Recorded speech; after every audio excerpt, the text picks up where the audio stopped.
मैं ख्याल रख लूँगा, डोंट वरी। वह उसे तसल्ली दे रहा था। पक्का ना? वह फिर से बोली तो विवेक शर्मा ने उसे घूरा। ठीक है, भरोसा है आप पर, लेकिन आजकल शॉप वाले इसका मिस यूज़ करते हैं। मिस जीविका अंदर जाओ। वह उसकी बात को काट गया तो वह दिल बड़ा करती लैपटॉप उसे देने लगी। उसके अंदर जाते ही विवेक शर्मा ने गाड़ी आगे बढ़ा दी। जैसे ही जीविका कमरे के अंदर कदम रखा तो उसकी बहन ज्योतिका उस पर भड़क उठी।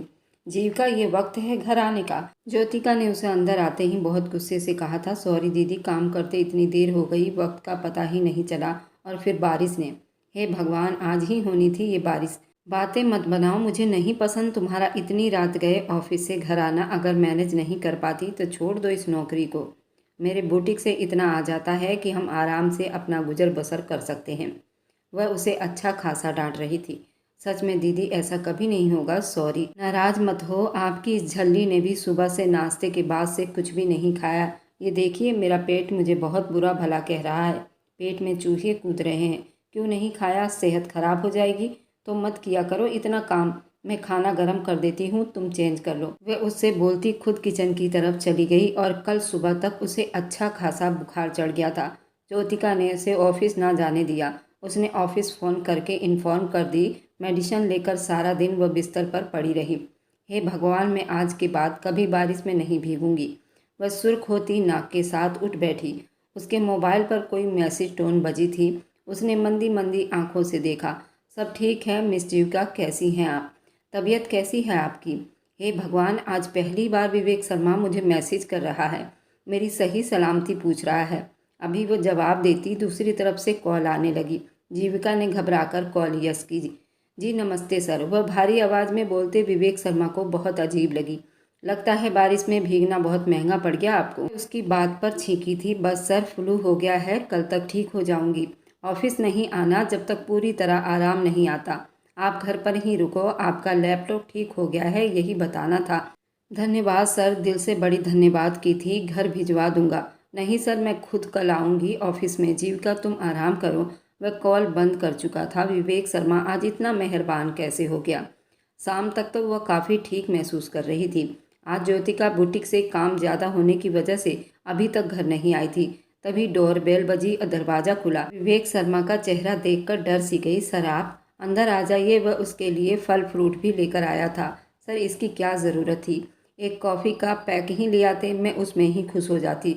उसके मुंह से तेजी से निकला, जिस पर वह कनखियों से विवेक शर्मा को देखती धीमा सा मुस्कुरा दी। मैं आपके लिए कॉफ़ी लाती हूँ, बहुत अच्छी कॉफ़ी बनाती हूँ। रहने दीजिए, फिर कभी सही।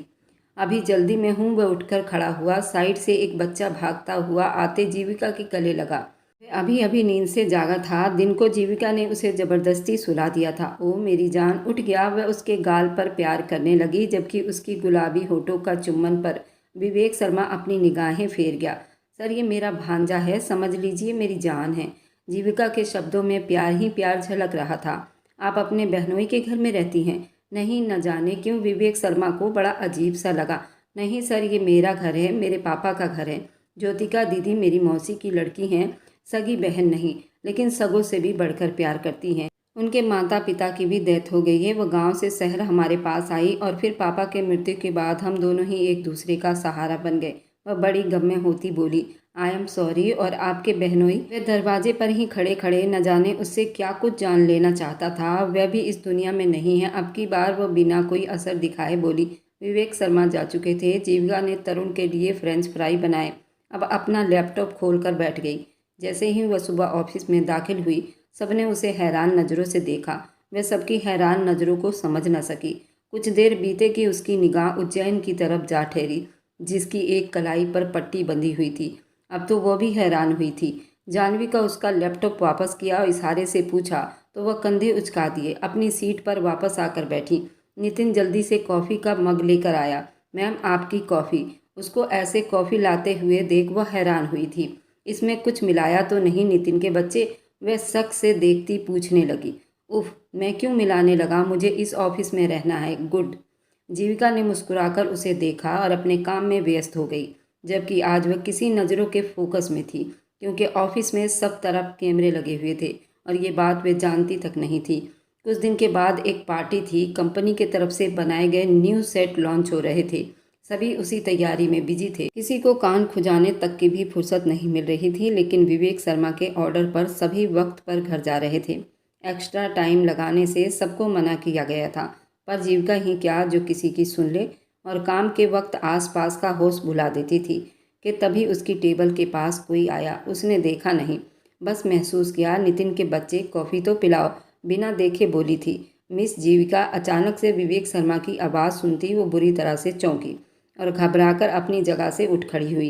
वह जो सर झुकाकर उसके पास खड़ा था, दोनों का सर बुरी तरह से टकराया था। अब वो माथे को पकड़े गुस्से से देखकर बोला, आप अभी तक घर क्यों नहीं गई? वह भी गुस्से में पूछ रहा था। बस सर जा रही थी, काम करते हुए वक्त का पता ही नहीं चला और जल्दी सामान समेटने लगी। दोनों ने एक साथ कदम आगे बढ़ाए। विवेक शर्मा ने उसे रोका। आपका माथा लाल हो रहा है, मेरे साथ चलिए। लेकिन सर वह बोलता अपनी केबिन में चला गया तो जल्दी जीविका को उसके पीछे जाना पड़ा। जहां वह क्रीम निकाले उसे एक सोफे पर बिठाते उसके माथे पर लगाने लगा। एक बात पूछूं मिस जीविका आपसे? न जाने वह इतने घूर कर उसे क्यों देख रहा था। उसके देखने पर जीविका थोड़ी पजल हो रही थी। जी पूछ लीजिए, उज्जैन ने आपकी कलाई पकड़ी तो आपने उसे थप्पड़ मार दिया, पर उसी रात मैंने भी तो आपकी कलाई पकड़ी थी जब गाड़ी में बिठाया था। फिर मेरे साथ ऐसा क्यों नहीं किया? वह क्रीम का टोपी बंद करते धीमे शब्दों में पूछ रहा था। सर आप क्यों खुद को उस गधे से मिला रहे हैं? वह तो एक नंबर का आवारा लड़का है। पहले दिन से जहर लगता था मुझे। उसके साथ चलती हुई लिफ्ट तक आई थी, उसने मेरी कलाई पकड़ी ही नहीं थी, मोड़ दी थी। पकड़ता तो भी थप्पड़ ही खाता सर। और ये सब नीयत की बात है। आपने गलत नीयत से मुझे गाड़ी में नहीं बिठाया था। ये जो लड़कियां होती हैं ना, सामने वाले की नीयत को अच्छे से समझ जाती हैं। एकदम से विवेक शर्मा उसके सामने आते उसकी तरफ बढ़े कि वह पीछे दीवार के साथ जा लगी। अभी क्या कहना चाहोगी आप मेरी नीयत के बारे में? वह उसके दोनों तरफ हाथ रखता उसे डरा गया। एक पल को जीविका का सांस रुका था, पर अगले ही पल वो मुस्कुरा दी। मैं जानती हूँ सर आप खड़ूस हैं, गुस्से वाले हैं, लेकिन आप करेक्टर लेस नहीं हैं। आप औरतों की इज्जत करना जानते हैं। उसकी बात पर विवेक शर्मा के चेहरे को मुस्कान ने छुआ था और वो पीछे हट गया। आपको मुझसे डर नहीं लगता? न जाने किस एहसास के साथ वह पूछ रहा था। बिल्कुल भी नहीं, मैं आपकी बहुत इज्जत करती हूँ सर, वह दिल से कह रही थी। और विवेक शर्मा सोच रहा था कि उस लड़की को अब वो प्रपोज कैसे करे जिसने उसकी रातों की नींद उड़ा दी थी। ठीक है सर, नमस्ते। वह अपनी गाड़ी की तरफ बढ़ गई। उसके जाते ही वह भी अपनी गाड़ी रास्ते पर ले आया। उसके अगले ही दिन फंक्शन हुआ था। वह भी बहुत बेस्ट रहा। पूरा ऑफिस स्टाफ उस वक्त खुश था। यूनिट की कामयाबी के लिए स्पेशल जीविका का नाम बुलाया गया था और उसे अवार्ड भी दिया गया था। पूरे स्टाफ को बोनस भी मिल रहा था और स्टाफ उस दिन काफ़ी लेट घर निकले थे। जीविका जैसे ही लिफ्ट में दाखिल हुई, एकदम उज्जैन उसी लिफ्ट में दाखिल हो गया। उसे देखते जीविका अपना मुंह फेरते मोबाइल में बिजी हो गई। वह अपनी कामयाबी का ज्योतिका को बता रही थी कि एकदम उज्जैन ने उसे पीछे से धक्का दिया और उसके हाथ से मोबाइल झट से नीचे गिर गया। क्या बदतमीजी है! वह गुस्सा हुई। उज्जैन के चेहरे पर मुस्कुराहट ठहर गई। वह उसके तरफ बढ़ता, उसका चेहरा जबरदस्ती थाम गया। उसे पीछे की तरह करता दीवार के साथ लगाया था। उसके होंठों पर झुका था। जीविका ने पूरा जोर लगाते उसे खुद से दूर किया और खुद दूर होती उसे घूरती हुई नज़रों से देखने लगी। उसके शब्द हलक में ही अटक गए थे। वह उसके साथ ऐसी हरकत करेगा, उसे यकीन नहीं आया। जल्दी से मोबाइल उठाया जहां विवेक शर्मा का कॉल पहले से आ रहा था। कॉल यस करती, विवेक प्लीज हेल्प मी। वह उसके डरे हुए शब्दों में कहे गए शब्द सुनते विवेक शर्मा को लगा उसका सांस बंद हो जाएगा। क्या तुम ठीक हो जीविका? वह बड़ी बेचैनी से पूछता अपने ऑफिस से निकला। इससे पहले वह बताती उज्जैन ने उसके हाथ से मोबाइल छीनते कॉल बंद कर दी। विवेक शर्मा ने तुम्हारी वजह से मेरा हाथ तोड़ दिया था कि मैंने तेरा हाथ क्यों थामा और फिर मुझे धमकी दी तुझसे दूर रहूं, ऐसा कहा। पहले मैं तुझे चेक तो कर लूं। वह गुस्से से कहता उसके तरफ लपका और उसे दोनों बाजू से जकड़ लिया। उस ताकतवर आदमी का मुकाबला वह नाजुक सी लड़की कैसे कर पाती। तभी लिफ्ट खुली। अंदर का मंजर देखते विवेक का खून खौल उठा। उज्जैन को कॉलर से पकड़े बाहर निकाला और उसके मुंह पर जोरदार थप्पड़ मारा। उसके मुंह और नाक से खून निकलने लगा। उसको सिक्योरिटी गार्ड के तरफ धक्का दे दिया। इसे उठाकर बाहर फेंक दो, दोबारा यहाँ दिखाई दिया तो सीधा पुलिस के हवाले करूँगा। वह गुस्से से दहाड़ा था। जीविका के तरफ बढ़ा जो बहुत ज़्यादा गुस्से में खड़ी थी। उसका बैग और मोबाइल उठाया, उसके हाथ में थमाई और उसे बिल्डिंग से बाहर लाया और अपनी गाड़ी की तरफ बढ़ा। मैं चली जाऊँगी सर, वह धीरे से मिनमिनाई, लेकिन वह अनसुनी करता उसे गाड़ी में बिठा गया। गाड़ी रोड पर दौड़ा दी। जबकि ना चाहते हुए भी जीविका की आंखों से आंसू बह निकले। वह तुम्हें परेशान कर रहा था, उसको थप्पड़ क्यों नहीं मारा? आज पहली बार वह आपकी जगह तुम बोला था। वह लिफ्ट में घुस आया था, अचानक मेरे चेहरे पर झुका था। इतना कहते जीविका चेहरा छुपाकर रो दी थी। वह गाड़ी एक तरफ लगाता उसकी तरफ मुड़ा। क्या उसने कोई गलत हरकत की? वह अब धीमे शब्दों में उससे पूछ रहा था। करनी चाहिए थी, लेकिन मैंने धक्का दे दिया, वह बच्चों की तरह उसे बता रही थी। आंसू पोंछते मिस जीविका बहादुर बनिए। वह उसे टिश्यू पेपर देता बोला। तो जीविका को तो आग सी लग गई। मैं बहादुरी कहाँ से लाऊं? वह मर्द था, मुझसे ज़्यादा ताकतवर था। मैंने उसका मुकाबला करने की बहुत कोशिश की, पर लड़कियां कमज़ोर होती है ना। आज पता चला, अगर आप वक्त पर ना आते तो न जाने मैं कैसे ना आता। हर पर मेरी नज़र तुम पर रहती है। तुम नज़रों से ओझल होती हो तो जल्दी कॉल की। उसके बाद पर वह उसे उलझन की नज़रों से देखते हुए कहने लगी। अचानक से विवेक शर्मा ने उसकी तरफ एक छोटी सी डिब्बी बढ़ाई। ये क्या है सर? उसे खोलती जीविका का दिल धक से रह गया। वह डायमंड की रिंग थी। सवालिया नज़रों से उसे विवेक की तरफ देखा। ये दिल है मेरा। वह पहला आदमी था जो गाड़ी ड्राइव करते उसे प्रपोज कर रहा था। कितनी देर तो जीविका बोल ही नहीं पाई थी। उसका घर आ गया था। इतनी चुप क्यों लग रही हो? कोई दिमाग में सवाल है क्या? वह अब पूरा उसके तरफ घूमा। Vivek Sharma, I mean sir, ये सब यूँ अचानक? वह धड़कते दिल से पूछ रही थी। क्यों? अच्छा नहीं लगा सर? आपके और हमारे स्टेटस में ज़मीन आसमान का फ़र्क है। वह अपना होंठ भींचे बोली। शादी के बाद सब खत्म हो जाएगा। जब आपकी पहचान मैं बन जाऊंगा। वह उसकी सुनहरी आंखों में झांकते बोला। सर आप समझ नहीं रहे, आप मुझसे बड़े हैं। और तो कुछ समझ नहीं आया तो ये बोल गई। वह खुद 21 साल की थी, जबकि विवेक शर्मा 28 साल के लगभग होगा। तो क्या हुआ? मैं प्यार भी ज़्यादा करूँगा ना? उसकी इतनी बेबाक बात पर जीविका का चेहरा पल भर में लाल हो गया। सर आप वो पलकें उठाती, गम में आती। बहुत प्यारी लग रही थी जीविका। कोई जल्दी नहीं, आप घर जाइए, आराम से सोच समझ कर जवाब दीजिएगा। मैं इंतज़ार कर लूँगा। वह नरमी से बोलता आगे की तरफ होता। उसकी तरफ का दरवाज़ा खोल गया। उस आदमी की खुशबू को महसूस करते वह घबरा कर जल्दी नीचे उतरी और घर के अंदर दाखिल हो गए। उज्जैन ने जो किया वह तो कहीं गुम ही होता चला गया। एक नई फीलिंग का एहसास जागा था उसे, और वह विवेक शर्मा ने करवाया था। उसका जी चाहा वह अंगूठी पहन कर देखे, लेकिन फिर सोचा विवेक शर्मा ही पहना देंगे। वह भी उनके लिए दिल को तड़पता हुआ महसूस कर रही थी। पहली बार किसी आदमी ने दिल के दरवाजे पर आहट दी थी। उसने झट से दरवाज़ा भी खोल दिया था। इस बात से अनजान की कोई भी चीज़ इतनी आसानी से नहीं मिलती, और ये मोहब्बत थी। उसे नाकों चने चबवाने वाली थी। ज्योतिका ने उसे रूम के एक फ़ाइल लाने को कहा था। आजकल उसका बुटीक भी हवाओं में उड़ रहा था। रोज़ ही उसे नए ऑर्डर मिल रहे थे।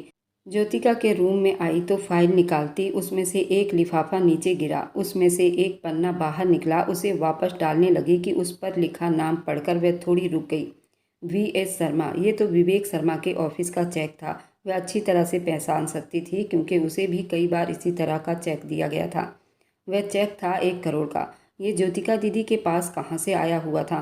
उसके साथ एक खत भी था जो ज्योतिका ने पढ़ लिया। उसे लगा पूरे घर की दीवार उसके ऊपर आ गिरी हो। जीविका जो कहा है वह करो। ये क्या खोलकर बैठ गई हो? अचानक ज्योतिका अंदर आई। वह उसके हाथ में चेक देखती, उसे लेकर वापस उसी फाइल के अंदर रख दिया।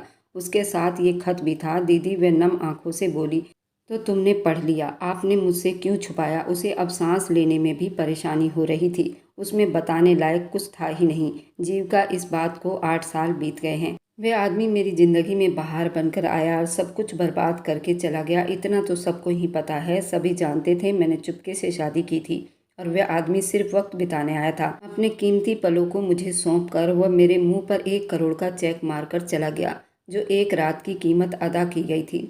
आपने कभी उसे ढूंढने की कोशिश नहीं की? वह आंसू पोंछते बोली। मुझे ज़रूरत महसूस नहीं हो रही जीविका। वह आदमी अब मेरी ज़िंदगी में कोई मायने नहीं रखता। हाँ, इंतज़ार है कभी सामने आए तो ये चेक उसे वापस लौटा सकूं और बताऊं कि किसी भी औरत को पैसों से नहीं खरीदा जा सकता। पैसे तो आनी जानी चीज़ है। मोहब्बत, वफा, औरत हमेशा अपने मोहब्बत करने वाले के लिए प्रार्थना करती रहती है, और ये नहीं तो कुछ नहीं। वह दर्द से कहती, सब कुछ दराज में वापस रख गई। दीदी, अगर ज़िंदगी किसी मोड़ पर वह आदमी आपको मिले और आपसे माफ़ी मांगे तो क्या आप उसे माफ़ कर देंगी? और अगर वह आपको और तरुण को अपनाना चाहे तो क्या आप उसे माफ़ करके अपना बना लोगी? वह डूबते दिल से पूछ रही थी। एक शब्द में जवाब आया, नहीं। लेकिन वह शब्द बहुत गुस्सा भरा था। उस रात जीविका ने कांटों पर बिताए थे।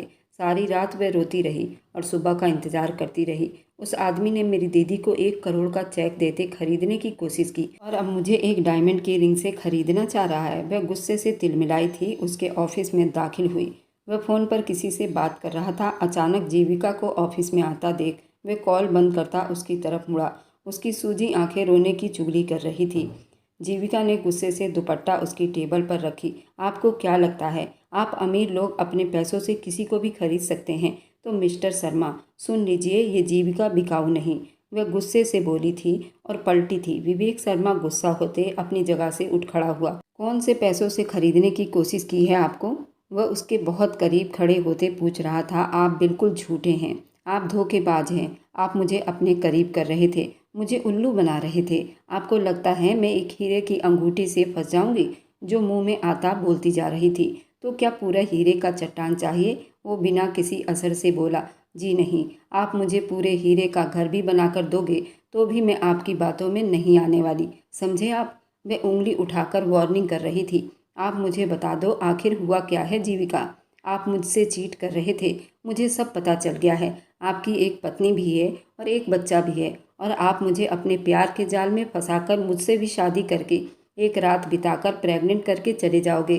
फिर भूल जाओगे जीविका कोई है और बच्चे को बाप के नाम पर एक चेक पकड़ा जाओगे। जीविका की इस तरह की बातें सुनकर विवेक शर्मा का पारा हाई हुआ था।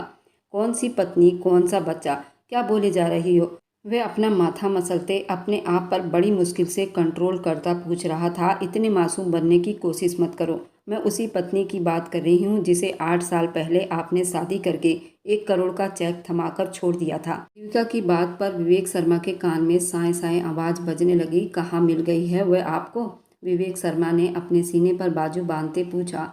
तो तुम मिलना चाहोगे उनसे? जीविका को इस बात पर बेहद रोना आया था। सच में आखिर मुझे भी तो पता चले मेरी कौन सी पत्नी बच्चा निकल आए हैं और मुझे 8 साल से पता भी नहीं चला। चलिए मेरे साथ। वह उसे लिए ऑफिस से निकलती अपने घर में लाई थी। सारे रात तो दोनों चुप रहे। आज ज्योतिका की तबीयत ठीक नहीं थी तो वह घर पर ही रुकी हुई थी। दरवाज़ा खोला तो सामने विवेक को देखकर परेशान हुई थी। आज जल्दी छुट्टी हो गई है क्या? दीदी मैं आपका मुजरिम लेकर आई हूँ। और विवेक शर्मा का हाथ थामे ज्योतिका के सामने कर गई। ज्योतिका ने नासमझी से दोनों को देखा। मैं कुछ समझी नहीं। विवेक शर्मा आपके दुर्गेश शर्मा ही है ना? इन्हें गौर से देखिए, 8 साल में इतना बदल तो नहीं गए, पहचाना ही ना जाए। वह दांत चबाते बोली। क्या बोल रही हो? ये दुर्गेश नहीं। ज्योतिका की बात पर जीविका पर पहाड़ गिरा था। उसने पथरीली नज़रों से दोनों को देखा। दीदी यही दुर्गेश शर्मा हैं, आपके पति तरुण के पिता। वह जैसे खुद को यकीन दिला रही थी। क्या फालतू की बकवास कर रही हो ज्योतिका? ये वो नहीं है। उसे बाजू से पकड़ते हिला गई। पर उस चेक पर तो तुम्हारी कंपनी का नाम ही लिखा था, वीएस शर्मा। ऐसा कैसे मुमकिन है? वह उलझ रही थी। दुर्गेश मेरे बड़े भाई हैं। अचानक विवेक शर्मा की आवाज़ पर वे दोनों चौंके और उसे देखा। कंपनी मेरे नाम पर जरूर है, लेकिन कुछ साल पहले दुर्गेश शर्मा इसे चला रहे थे, जिसे मैं अब भी चला रहा हूँ, वीके शर्मा नाम से ही। वह सीने पर बाजू बांधे सब कुछ बता गया था। क्या आप दुर्गेश नहीं? जीविका को अपनी आवाज़ खाई से आती सुनाई दी। ज्योतिका मैं तो आपकी बहन से शादी करना चाहता हूँ, पूरे दिल से उन्हें अपनाना चाहता हूँ। वह ज्योतिका के सामने जीविका को प्रपोज कर गया। जीविका का दिल धक से रह गया। पर आप जिस आदमी के भाई हैं वह एक चीटर था, तो आप पर कैसे भरोसा कर लूँ? वह उसकी बात पर जोर देती बोली। विवेक शर्मा ने एक नज़र उसे देखा और वे चीटर नहीं, भगवान ने उन्हें बहुत बड़ी परीक्षा में डाल दी है। मतलब वह ज्योतिका का दिल बुरी तरह से धड़का। वह उन्हें एक अस्पताल में लेकर आया। पिछले 1 साल से वे कोमा में हैं। आपको छोड़कर आने के बाद वे दिन रात तड़पते रहे, गिल्टी में पड़े रहे। वापस गांव भी गए, लेकिन आपका कुछ पता नहीं चल पाया। बहुत तलाश किया उन्होंने आपकी, यहाँ तक कि उन्होंने ज्योतिका नाम से स्कूल भी खुलवाया।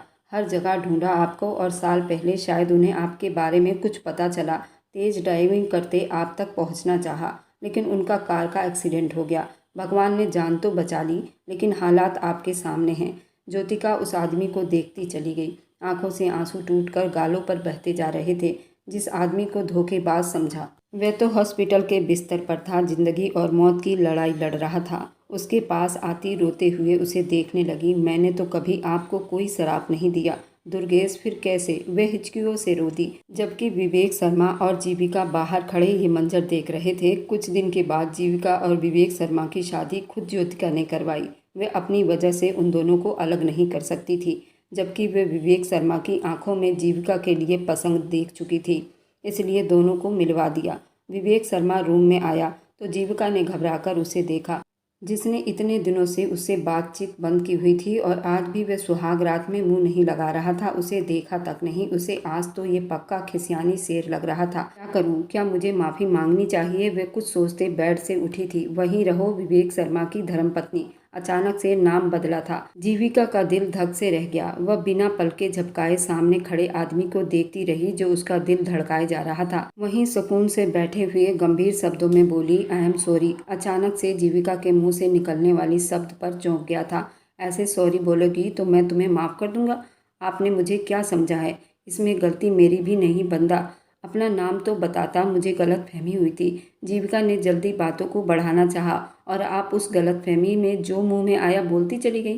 कल को कोई औरत आकर कहे कि विवेक शर्मा मेरा पति है और मेरे बच्चे का बाप है, वह एकदम उसके करीब होती, उसके होठों पर अपनी हथेली जमा गई।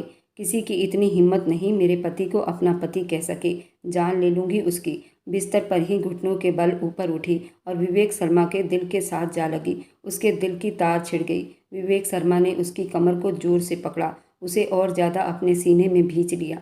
जीविका अपना सांस रोक गई। विवेक शर्मा ने धीरे से उसके सर से दुपट्टा हटाते उसका सर अपनी गोद में रखता उसे निहारने लगा। पल में उसकी आंखों का रंग बदला था। वह उसकी ज्वेलरी उतारकर उसके दिल की जगह चूमने लगा। उसके चेहरे को बहुत करीब से देखने लगा, जो बहुत खूबसूरत दिखाई दे रही थी। सर आप, वह घबराई जब उसे तकिए पर गिराया था। अपनी शर्ट के बटन भी खोल गया था। चुप, अब कुछ भी कहना सुनना नहीं, मुझे आपको महसूस करना है। विवेक शर्मा उसके चेहरे पर झुकता, उसकी उंगलियों में अपने हाथ की उंगलियां उलझाता, उसकी धड़कनों को बढ़ा गया था। उसके माथे पर होंठ रखता, उसकी सुनहरी आंखों को भी चूम गया था। You are satisfy Vivek Sharma, वह गंभीर शब्दों में बोलता, उसके होंठ पर झुकता। पहली बार दोनों उस प्यार को महसूस कर रहे थे। विवेक शर्मा के प्यार पर वह लड़की टूट कर बिखर गई थी और विवेक शर्मा ने बहुत मोहब्बत से उसे समेटा था कि जीविका खुद पर गुमान करने लगी थी। सुबह आंख खुली तो विवेक शर्मा उसे अपनी बाहों में भरकर गहरी नींद में था। रात के सारे मंजर उसकी आंखों में घूमने लगे तो चेहरे को एक मुस्कान ने छुआ। सो जाओ मिस्टर विवेक शर्मा, वरना फिर से हमें नहाना पड़ेगा। वह उसकी तरफ करवट लेता भारी आवाज में बोला था। दोनों ने नहाते एक साथ भगवान के मंदिर में शादी होने की खुशी में पूजा पाठ की थी। बहुत सारी बातें करते हुए दोनों ही एक दूसरे को पाकर बहुत खुश थे। एक दूसरे की बाहों में फिर से सो गए थे। जीविका ने उसे गुदगुदी की तो वह मुंह गुस्से से बनाता उसे खींचकर अपने सीने में लगा गया। आप बाज नहीं आएंगे। वह उसके गाल पर दांतों से काटता वहां अपने होंठ लगा गया। विवेक शर्मा वह मुंह बनाती उसे देखने लगी। ये एक जगह बची थी जहां आपने नहीं काटा था, आपने उसको भी नहीं छोड़ा। वह रोने सी शक्ल बनाती बोली, अच्छा, जो हालत तुमने मेरे कमर और मेरे सीने की है उसका क्या? वह भी बोलती एक्शन का रिएक्शन दे रही थी। जीविका के मुंह से वह शब्द फिसला कि अचानक फिर से वह एक्शन के लिए तैयार हो गया। कहते के साथ फिर से उसके होठों को अपनी पकड़ में ले गया, जबकि वह उस जहाज जैसे बंदे के आगे बस फड़फड़ा कर रह गई थी। ज्योतिका तरुण को उसके पिता से मिलवाने लाई थी और दुर्गेश से ढेरों बातें करते हुए जानती थी कि वह सुन रहा था और उसे भरोसा था अपने भगवान पर कि एक दिन वह होश में भी आ जाएगा, और भगवान ने उसकी सुन भी ली थी। वह आंखें खोलता अपने सामने 7 साल के बेटे को देख वह रो दिया। 1 साल कोमा में रहने से उसको बहुत कमजोरी हो गई थी। करीबन होश में आने के 1 हफ्ते के बाद डॉक्टर ने उसे डिस्चार्ज किया था। वह उस बीच ज्योतिका उसके साथ रही थी और दुर्गेश ने उससे कई बार माफ़ी भी मांगी। वह अपने किए की सज़ा भुगत चुका था और ज़्यादा ज्योतिका अब उससे दूर नहीं रह सकती थी। उसको ये सज़ा नहीं देना चाहती थी। वह शर्मिंदा थी और ज्योतिका ने अपने बच्चों के लिए उसे माफ़ कर दिया। जरूर माफ़ करने वाले को भगवान भी पसंद करता है। ये थी ज्योतिका और जीविका की प्रेम कहानी। और मेरी वीडियो आप लोग जहाँ कहीं से भी देखते हैं, कमेंट में अपने शहर और राज्य का नाम ज़रूर बताइए।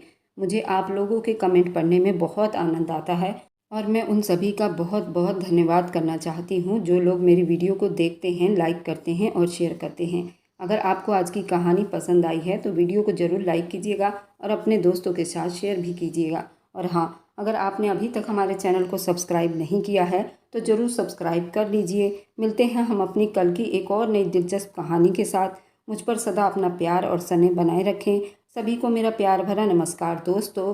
खुश रहें, स्वस्थ रहें, मस्त रहें।